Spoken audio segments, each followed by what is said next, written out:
Hello mga kaibigan, mga kapanalig. Mapagpalang araw ng Martes sa inyong lahat at nasa ikalawang araw na tayo sa buwan ng Marso. Narito na naman ang inyong lingkod, Father Bob, isang paring Karmelita.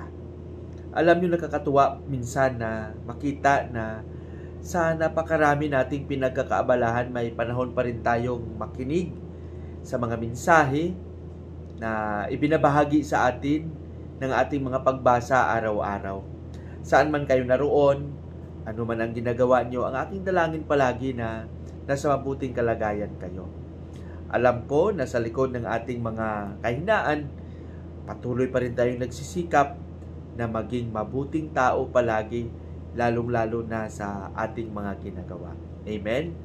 Sa araw na ito, ang ating pagninilay ay ibabahagi sa atin ni San Juan, Kapitulo 20, versikulo 11 hanggang 18. Ano ba ang nilalaman ng ating ebanghelyo sa araw na ito?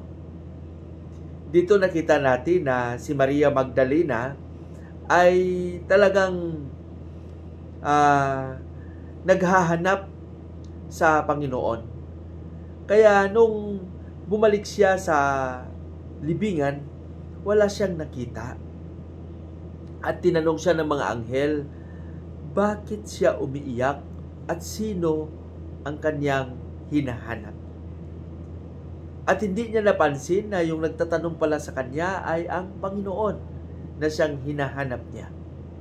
Kaya nang malaman niya ito, dali-dali siyang bumalik at sinabi sa kanyang mga kasama na nakita ko ang Panginoon.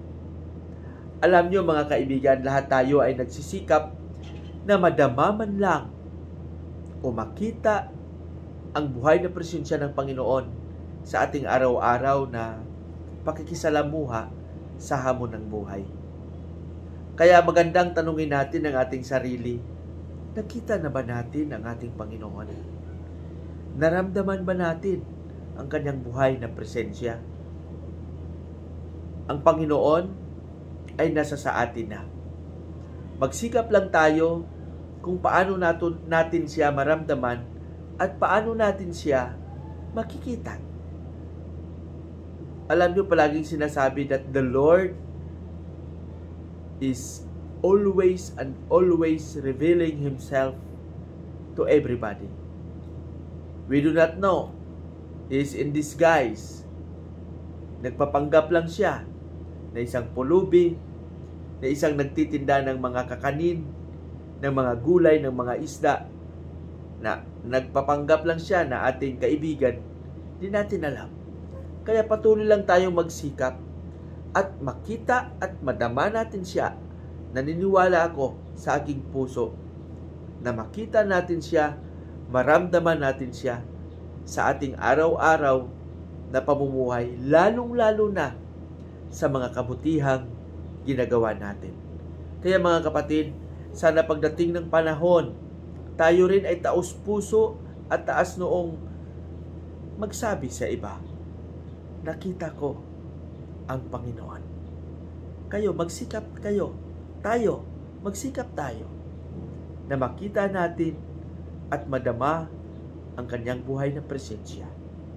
Pagpalain nawa tayo ng Panginoon sa ating panalangin. Panginoong Hesus, maraming salamat sa biyaya ng pananampalatayang ibinahagi at ibinigay mo sa amin.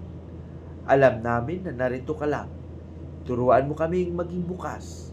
Imulat ang aming mga mata at puso upang maramdaman namin palagi ang iyong buhay na presensya araw-araw.